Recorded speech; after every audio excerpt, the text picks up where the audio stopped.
Bonjour et bienvenue à Diversité Plus. Je suis votre animatrice Zoé Malika et aujourd'hui mon invité a une carrière rêvée par plusieurs. C'est un DJ bien établi ici à Montréal qui en a fait danser des milliers au pique-nique électronique, au Velvet, au Fly Gin et j'en passe. Il s'appelle Pat Boogie. Salut. Alors bonjour Pat, ça va bien? Ça va très bien, toi? Oui, très bien, merci. Ouais. Alors, quand est-ce que tu as commencé à avoir l'intérêt pour faire DJ? Wow! Ça fait... j'avais peut-être l'âge de 10-12 ans.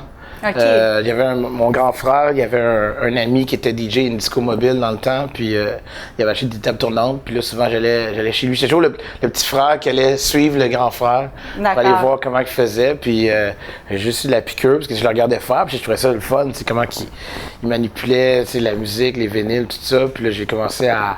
Mon frère, on a commencé à acheter des vinyles, puis on allait à New York quand on avait des affaires de famille pendant les congés, puis on achetait des disques, puis là, j'ai plus la piqûre. On s'est acheté une table tournante, puis on avait une radio-cassette, puis là, comme on essaie de gosser un peu, là, tu sais, comme mixer. Puis on a eu une deuxième table tournante, on était super content. Puis la piqûre, comme quand tu joues, t'as la piqûre, tu t'arrêtes jamais, là, tu veux toujours faire un mix après un autre. Puis j'ai découvert que, bon, écoute, moi, j'aime vraiment faire ça. C'est ta passion. Ouais. Super. Et puis, depuis tes débuts, comment est-ce que l'industrie a évolué côté musical?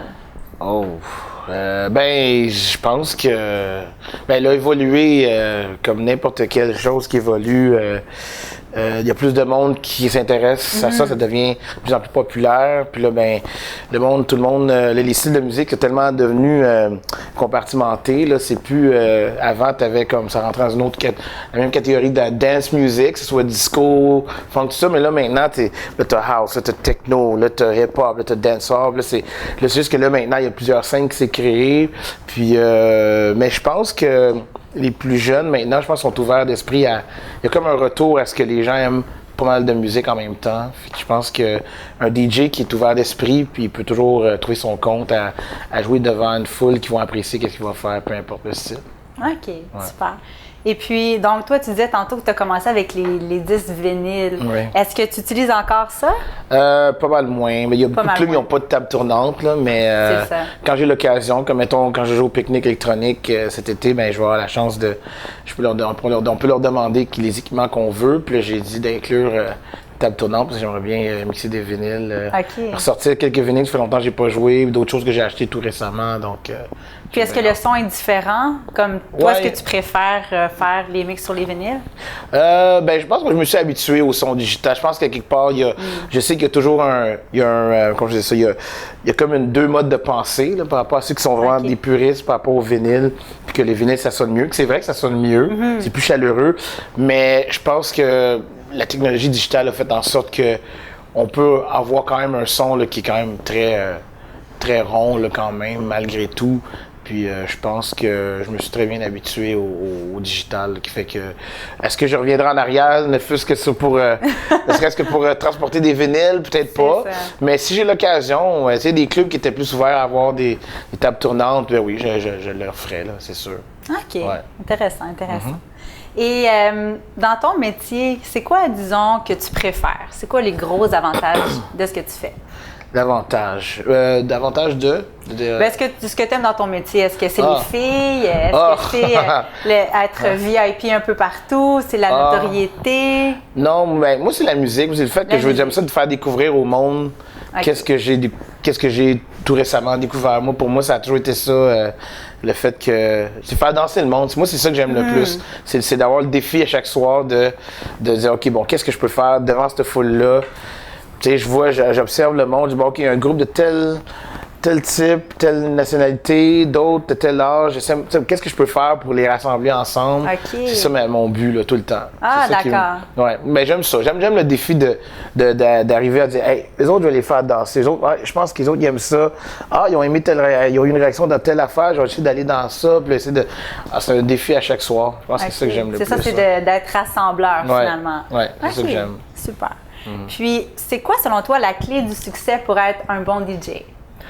Être ouvert d'esprit, avoir l'oreille, pas jamais arrêter d'écouter de la musique. Je pense que toujours, puis aussi toujours être capable de s'adapter Parce qu'à un moment donné, on peut aimer un son puis rester là-dedans, ça c'est bien, mais je pense qu'aussi, on évolue, puis les gens évoluent, la crowd se rajeunit aussi, quand on fait ça depuis un certain temps.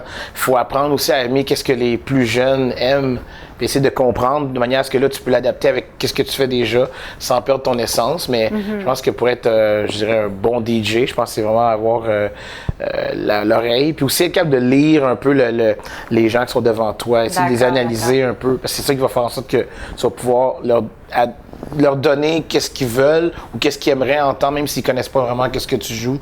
Puis je pense que c'est vraiment ça qui est la clé, de vraiment lire, analyser les gens qui sont devant toi. Sentir l'énergie, puis y aller avec ça. C'est ça. Excellent. Puis tu parlais de l'oreille. Est-ce que l'oreille musicale, ça s'apprend ou est-ce que tu penses que c'est plus inné? Il y a une partie innée. Je pense qu'il y a l'oreille musicale, je pense que c'est une théorie qui existe vraiment. Il y a des gens qui sont plus doués à être des musiciens parce qu'ils ont leur cerveau est programmé de manière à ce qu'ils comprennent mieux la musique. Mais par rapport aux DJ, pas nécessairement. Il y a une partie innée, mais je pense que faut quand même comprendre la musique d'une certaine façon.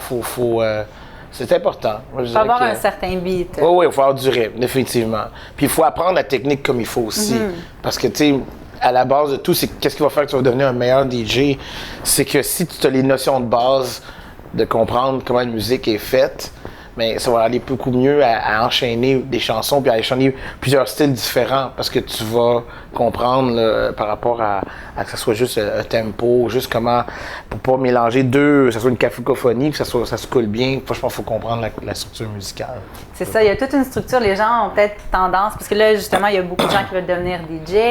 Et ça, c'est la grosse tendance en ce moment. Ouais. Puis, les gens réalisent peut-être pas justement tout le travail qu'il y a derrière ça parce que c'est un réel travail. Vous avez besoin de pratiquer, vous avez besoin de chercher qu'est-ce qui est tendance aussi. Donc, et qu'est-ce que tu dirais par exemple comme conseil à ceux qui veulent devenir DJ comme carrière?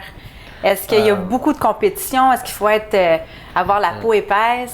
C'est certain que là, ça s'est généralisé. Donc là, beaucoup de monde veut être DJ. Je pense qu'il y a une démocratisation de cet art.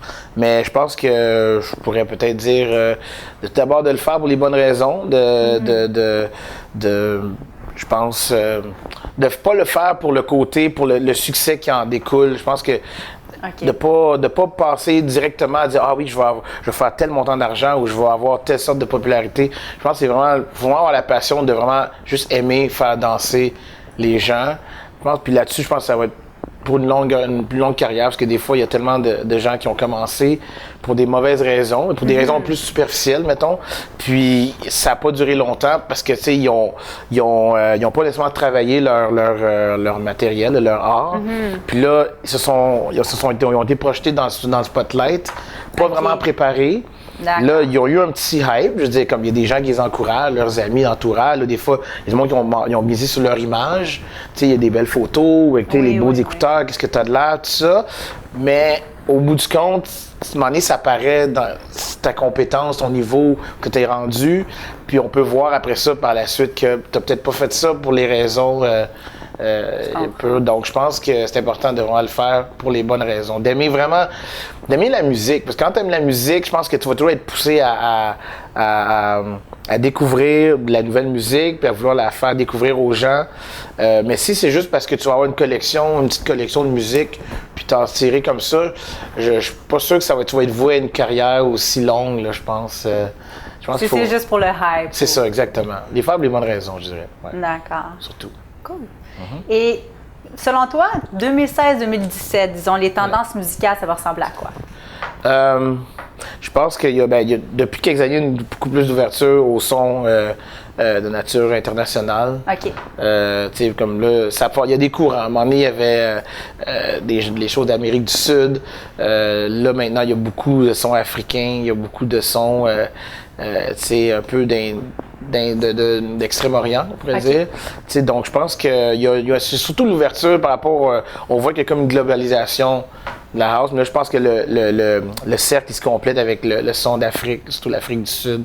Je pense qu'il y a, en tout cas, dans le milieu pas mal plus, je dirais, rassembleur, je pense qu'il y a une mouvance à ça. Il y a des artistes même comme Alicia Keys qui a fait un nouveau morceau il n'y a pas longtemps, puis qu'il y a des tendances un peu afro dans sa puis c'est un indicateur quand même où est-ce qu'on s'en va, parce que le mainstream, c'est toujours les gens qui vont être un petit peu en retard un peu sur la tendance, mais si ils ont emboîté le pas, c'est parce que ils ont senti quelque chose qui se passait. Je pense que ça sent. Ouais, je pense qu'il y aura une mondialisation du son de plus en plus. Je pense que ça va être là. Mais rattaché à ça, il va y avoir des mélanges d'influences entre, mettons, de la house puis la culture urbaine dans le hip-hop. Je pense qu'il va y avoir une plus grosse fusion entre les deux, où ce que, à un moment donné, on va servir peut-être, c'est ça, on va fusionner un peu le dancehall de la Jamaïque, mais on va mélanger encore quelque chose d'électronique avec ça. Il va toujours avoir des mélanges. Il va être toujours l'ère des hybrides un peu, là, ce qu'on va mélanger. Exactement, c'est ça, parce qu'on dirait qu'il y a plusieurs sous-catégories, des nouveaux styles, des nouveaux courants qui naissent de jour en jour. Donc, OK, bon, ça va être intéressant à voir en 2017. Oui, on espère.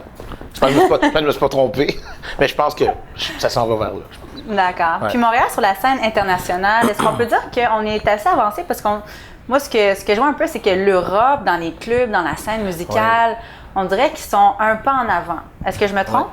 Non, tu te trompes pas. C'est parce que la culture dance a été implantée même dans le mainstream. Je veux dire, depuis les années 90, il y avait des stations de radio où est-ce qu'on pouvait jouer de la musique house, underground, mais dans les grandes périodes de grande écoute. Il y avait la scène two-step, il y avait la scène UK House Garage qui jouait en plein après-midi dans une chaîne quand même assez principale en Angleterre, mettons, qui fait que je pense qu'on a déjà le fait que le dance music a déjà été implanté dans le mainstream, mais là, il y a eu plus la naissance de plein de festivals, plein de parties qui sont promus dans le mainstream, fait que là, c'est partout. Je vais en Amérique du Nord, il y a un petit retard, mais quoi qu'on se rattrape, là, c'est sûr.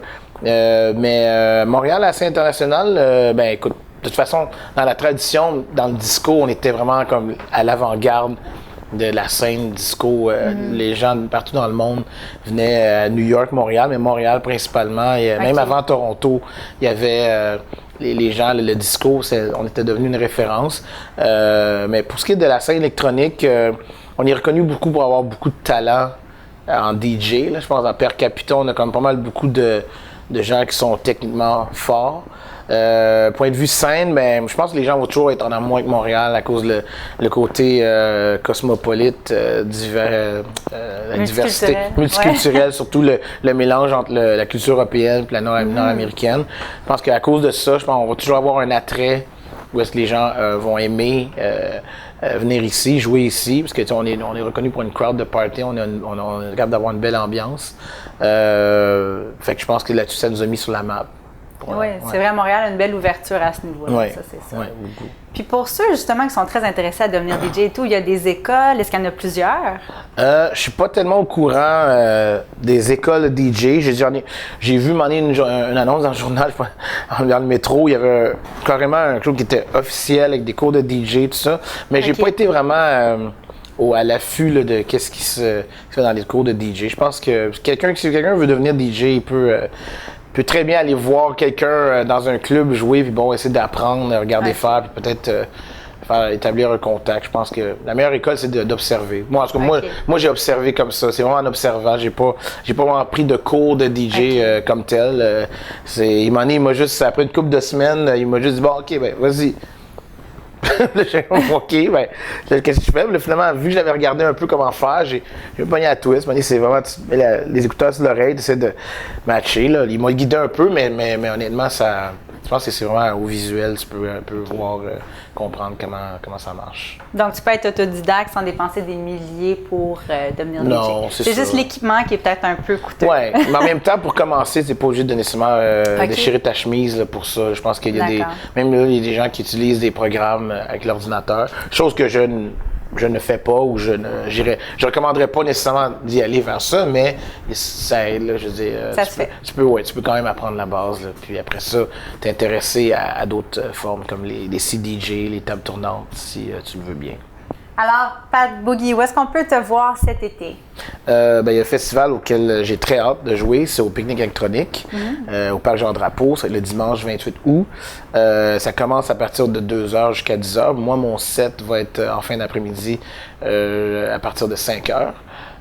Puis je vais jouer avec un gars qui joue de la techno house et de la Suisse, D-Tron, c'est un de mes DJ préférés. Ça tombe bien que j'ouvre pour lui, donc ça va être beaucoup, j'ai bien hâte, là, ça va être vraiment le fun.